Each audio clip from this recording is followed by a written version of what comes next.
It's 8:15 at WIBC. If you were watching Beretta last night, I promised you that I would have an Indianapolis private detective as our special guest, and we'll do that in just a couple of minutes. Chuck Jordan is going to join me.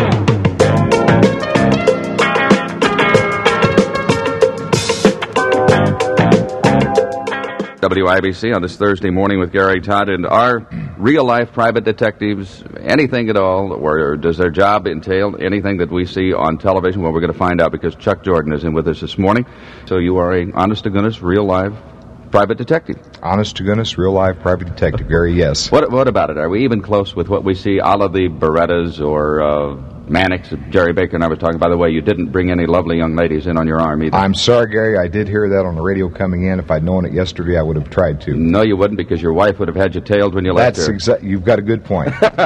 Yes, Gary, I think we're combining probably two areas here when we talk about Beretta and a private detective.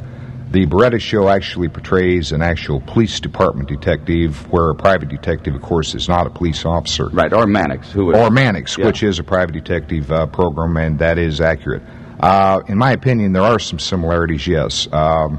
We do work similar type cases.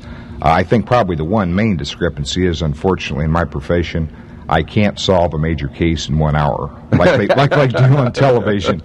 But there are a number of similarities, yes, between what you do see on television and what a real-life private detective, as you put it, does do and operate. All right, what about, do you get involved in high-speed chases and that type thing? Not really, Gary. That's one of the discrepancies I was referring to. The shooting that you see portrayed in the actual, whether it be a police show, Mannix, a private detective show, whatever, the high-speed chases, the shooting incidences, the chasing people for 3 and 4 blocks across fences and up and down buildings and off of roofs, we really don't get involved in those elements. But the personal element of having a client and doing a job for a client, trying to solve a particular case, these are the similarities I'm referring to. I understand. I was reading, I guess it's been several issues ago, of Indianapolis magazine. Paula Jackson had done a story on private detectives, and there was a nice bit in there about you and your company, but I did not realize that Indianapolis has a high concentration for our population of private detectives. Yes, that's very true, Gary. In fact, and Paula did do a fine job on the article in the magazine. Indianapolis does have, as you put it, a high concentration. I think at the present time, in metropolitan Marion County, which would take in Greenwood, Carmel, Speedway, Lawrence, and so forth, I think there are approximately 55 licensed private detective agencies in Marion County alone. I believe the last count, there were approximately 280 licensed private detectives statewide in the state of Indiana. Now, is there enough work to keep everybody busy? Yes, surprisingly enough, Gary, there is. Surprisingly enough, there is. There is plenty of work to keep the agencies busy, the agencies that are good. Mm-hmm. Well, I think this is in anything, sure. Right, this is very true in any profession. We have established clientele we maybe have done work for example, a year, 2 years, 3 years back, handled the situation very satisfactorily for them, and we don't hear anything from them for maybe 2 or 3 years. All of a sudden we get a phone call. Then they want to get divorced again, so they're looking for new evidence. Right, or they're having the same problem they had 3 years ago that we found out about for them, and they want to pick it back up 3 years later. So, but there is, Gary, there is sufficient work for private detective agencies. I think we might have a few too many in Marion County. 55 is quite a few. Let me take a break, and then we'll come back and ask you about, you've had to have some unusual cases, and maybe some you didn't even take, but the requests, we could probably fill out the rest of the hour just with some of the calls you've had from people. Yes, I would agree with you. We'll do that in a couple of minutes with Chuck Jordan. It is 8:24 at WIBC, and we're talking about detectives and private detectives and the resemblance, whether they are or are not like television, according to Chuck Jordan. There are some discrepancies along the way, but what would the majority of your cases involve? Would it be domestic, where somebody wants a tale on a spouse, husband, whatever, find out what they're doing? Yes, Gary, if I had to go back over the years and categorize cases by percentages and so forth, I would say that probably safely about 80% of our work on an annual basis would constitute the type of cases in the domestic area, the marital area, surveillance of a spouse, either the husband and or the wife. And I would like to stress on this point, which is interesting, many people don't understand, we're not always hired to follow the husband. The husband is not always the bad guy. Many husbands hire us to follow their wives. You must be a mind reader. My next question was going to be percentage-wise, men or women checking up on the... About 60-40, Gary. Of women checking on the husbands, or husbands checking on them? 60% women checking on husbands. I think a lot of people have the misconception, possibly, that it's always maybe 90 or 95% the husbands, wives checking on them. Yeah. But it's really about 60-40. All right, without giving any trade secrets away, but it is fascinating, and when I read the story we were talking about, how do you ferret out the information? How do you know when a businessman, for example, has lunch, if it is somebody who he should be with as opposed to maybe somebody who he shouldn't be with, and that type thing? Because when you get back to the person who has hired you, that's some pretty powerful information. Okay, well, basically what we do, Gary, we gather evidence, information, and so forth, and document it. All we do is deal strictly in facts. So if a businessman is having a luncheon with a particular woman, a particular female, we simply follow them into the restaurant. We have a sandwich. We document her complete description, her height, weight, approximate age, her clothing. We note the car that they arrived in. Usually they'll arrive separate. Now, this is an indication that possibly it's not just a business luncheon. Okay. Part of the time, not all the time. We'll make a note of her license plate number. We will then run a plate check. We will come back with her name and address. We then can go into a quick background check, which takes about 2 hours. Verify whether she's married, single, or divorced, how many children she has, where she's employed, so forth, so on and so on. And then, of course, we take pictures, of course, of the two subjects in the restaurant. And how do you do that discreetly without them being aware? Well, once again, if you're not giving away No, that's quite all right, Gary. That's a good question. I know many people possibly are interested. Mainly, I tell you, Gary, we find in the surveillance area that if a man is taking a woman out to lunch or meeting a woman on the side, so forth and so on, or vice versa, a woman with a man, they're really relaxed. Their guard is down because everybody is we have found in our years of experience that people think that nobody's watching me, that this is a routine business luncheon, this is a routine business drink, and so forth. And they're not really expecting a private detective to be there. We don't look any different than anybody else going down the street. No, we don't really drive a police car. Right. We don't wear a badge. We're in there having a sandwich also. We're going to have to take a break because we got Fred's News coming up, and I want to get back to this and talk about some of the industrial things that you do, too. But I got one quick question. Fred, I think you would appreciate this, too. You get the information. You take it back to the wife and or the husband. How many of them don't believe it when you have documented it, you got it in black and white? Do you have those who say, no, you're wrong, that's not... Very, very good question, Gary, and you may be very surprised at the answer. Chuck Jordan is with us, Indianapolis private detective, and we had made the comparison, in case you missed it earlier and just joined us, about the resemblance between picture radio detectives and what really happens, and there are some similarities, but we had left you hanging. Chuck had gone through basically what it is like when you were tailing somebody in a marital situation, and my question to you was, you come back and you've got this evidence, documented pictures and the whole thing. Do you get those who refuse to believe it? Now, they've initiated, obviously, they came to you and they want an answer, and then they don't want to hear what you have to tell them?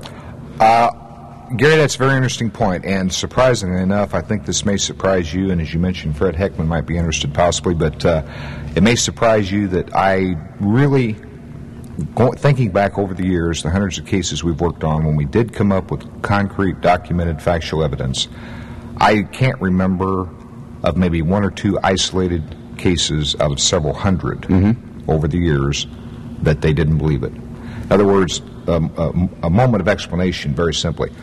Usually when an individual calls us and decides to retain us, they have pretty strong suspicions prior to coming in. What we do basically is take the information and go out, and what we do is end up confirming and documenting their suspicions. What they've already had in their mind. What they already suspect, that's right. So in answer to your question, I would say probably 1% or less. When we lay out a documented report and say, yes, here's what's happening, A, B, C, D, E, F, less than 1% say, I'm sorry, I don't believe it, I refuse to believe it, because they knew it ahead of time, which is why they hired us to verify it. What about industrial? I guess there are times when you are hired to go in and portray a role, a worker of some kind, and you're looking for what, theft or anything within a company? Yes, this is another phase of the investigative area that we get into, Gary, and at the present time, for example, throughout Marion County, we probably have in the area of 8 to 10, maybe 12 undercover operatives working within different plants, within different organizations, retail outlets, various types of businesses. And they're actually on that company's payroll. However, they carry our state ID card, they carry their badge, and so forth and so on. But we have dock workers, we have forklift operators, we have sackers at grocery stores, we have different types of undercover operatives working in different kinds of business. The primary purpose, again, as you put it very well, is to attempt to uncover internal theft. And that's basically why the companies have hired our people. These people are even in the unions, and they're just like a normal employee. They draw a paycheck, they work 5 days a week, 40 hours a week, and then they do part-time work back directly for the agency on their off time from their regular job. You mentioned their identification, and earlier you alluded to the fact that you are licensed. Now, number one, who does the licensing, and what are the qualifications? Can anybody just go in and say, I want to be a private detective? What qualifications do you have to have? Okay. Yes, Gary, we are licensed under Indiana state law, the Burns statutes, as enacted and passed by the Indiana state legislature. The legislature further delegated the administrative responsibility of carrying out the laws and administering the private detective licensing laws to the Indiana State Police. And Lieutenant Bill Fox with the State Police downtown the State Office Building is in charge of the Private Detective Licensing Division. There are a number of qualifications, which probably are a little too lengthy to go into. Mainly, 2 or 3 of the basic ones would be, for example, no prior criminal record. You must have had a minimum of 2 years investigative type experience, and so forth. Where do you get that? Okay. Let's go back to your background. What, in the service, like a military policeman? Right. Would that qualify you? My background started some 12 years ago with military investigations, court-martials, and so forth, pretrial investigations. I then went into finance investigations, insurance investigations. I then worked for a private detective agency part-time and accumulated some actual private investigative experience. So I ended up accumulating 8, 10, 12 years, whatever it may be, of actual experience prior to applying for my license. And we do get calls now and then from individuals, how do I get a private detective license? And many people think they just simply, go down and apply and they become a private detective overnight. And it is not that simple. Doesn't work that way. We're with Chuck Jordan, a private detective from here in Indianapolis, kind of finding out what it's like to be a real-life private detective. Is there a crossover between you as a private detective and a detective on the Sheriff's Department, the police force? Do you work together? Do you ever find each other, unbeknownst to one another, involved in the same situation? Not specifically in the same situation, Gary, but from time to time, and in fact part of the state law is that any investigation that we handle as a private investigation, if our evidence turns out to indicate that any type of felonious or felony type action has been committed, or anything that would be a major violation of law, we are required under our state licensing laws to report that to the proper local law enforcement authorities. But very seldom do our paths cross. No, and again, this is one of the discrepancies you see in the Mannix shows, the Barnaby Jones, and so forth. Where he's always walking in and flopping his feet up on the lieutenant's desk down at headquarters. You owe me a favor, Captain. Punch the computer. I need something. I'm working for a client. These things really don't happen in that respect. They happen sometimes, but if they do, it's strictly between 2 people who know each other, and one is a contact doing a favor for another friend. It's basically what it is. Is there a real danger in your profession? We get the idea once again from television that a detective is going to live a dangerous life. Obviously, you carry a weapon. Always. You would have to keep it with you at all times. times. Has there ever been a situation that you can recall over the past 12 years where you were apprehensive, you thought, or maybe what I'm trying to say is, what is the scariest, if that is the word, or the most apprehensive moment you've had in private detective work? There really hasn't been one significant area, Gary. I think that you're always exposed in this type of profession to a certain element of danger, naturally, by virtue of the business, by virtue of your occupation, your profession, the type of work you do. You can get some very irate and very distraught and emotionally disturbed husbands or wives whom you've documented evidence on. We, of course, provide our client with a typewritten report. It's got our letterhead on it, our name and address, our phone numbers. It's signed by me. It's notarized. And the spouse seems to get some type of enjoyment out of having, number one, caught the spouse, either the husband or wife. And saying, here it is, huh? And they sit down at the dining room table and send the kids in the other room and say, okay, now for the last 30 days, here's what I want you to see what I've had done.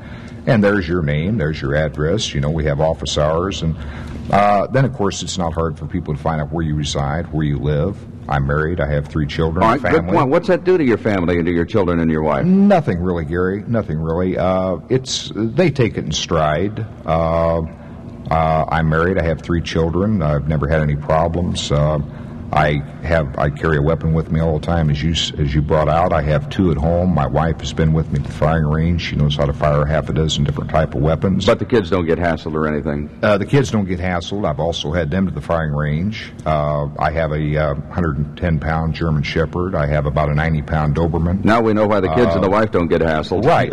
So I don't really worry too much about it. Only got a couple of more minutes, Chuck. It's been a fascinating morning. It really has. Is a private detective, the life, is it something that you would recommend to young people who are kind of making up their mind about which way to go? It's very demanding. Your hours have to be worse than a doctor's. Well, maybe not quite as bad, but similar, Gary. I don't know whether I would wholesalely recommend it to every youngster who doesn't know exactly what they want to do. I think it takes a certain type of person. You have to enjoy this type of work. And same way if you say, should everybody be a police officer? Mm-hmm. Should everybody do this profession or that profession?